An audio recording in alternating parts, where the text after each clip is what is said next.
Bonjour, je suis Hakim L'Alam et je vous propose ma chronique du mardi 16 avril 2024. Elle s'intitule À vos pilules bleues, frères arabes.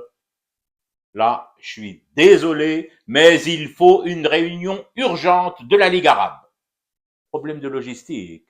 Les délais sont trop courts pour un tel sommet extraordinaire. Faux, archi faux. Israël se dit prête à accueillir dans les plus brefs délais ce sommet.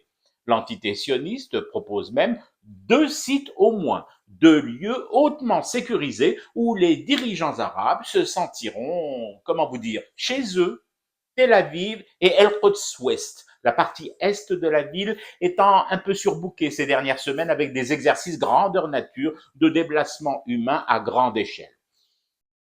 Quoi? Ça pourrait choquer un sommet arabe en Israël ou en Palestine occupée, me dites-vous? Oh, chochotte! Ça choquerait qui? Mais enfin, faut vraiment mettre vos fiches à jour. Ça ne choque plus personne, ce genre de domiciliation, hormis quelques irréductibles, têtes de pioche, entre autres cette étrange et zarbi tribu qui loge en Afrique du Nord centrale.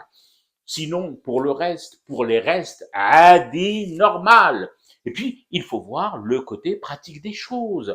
Tout le matos est déjà sur place pour un tel sommet. Pas besoin de procéder à de nouvelles installations et branchements, d'écoute, d'enregistrement ou de sous-traiter avec les filières des Balkans, les putes scandinaves, caucasiennes et eurasiennes qui peuplent, animent et réaniment habituellement ce genre de sommet et concourent à en faire des petits sommets sous les draps et d'encore plus petites conclusions rentemplant en plénière.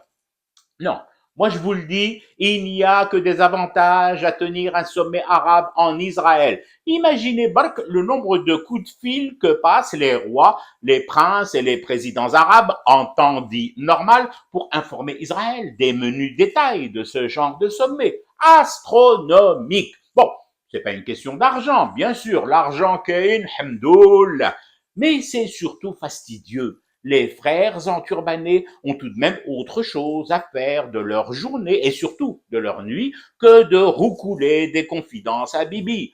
D'autant plus, je le répète, que le même Bibi aura eu quasiment en direct live un compte-rendu du sommet plus complet, plus limpide, mieux segmenté et surtout débarrassé des sucres gluants des loukoums et des gloussements des poussas pas encore remis de leur cours accéléré et saccadé de langue russe ou polonaise. Allez, les frères arabes, prêts pour un sommet chez Bibi? Valise bouclée, aussi bouclée que vos bouches cousues d'or?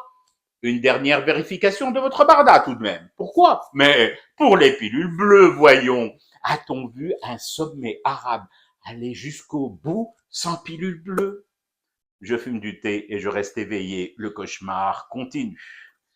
C'était Hakim L'Alam, je vous retrouve demain pour une autre chronique et une autre façon de dire son amour à l'Algérie.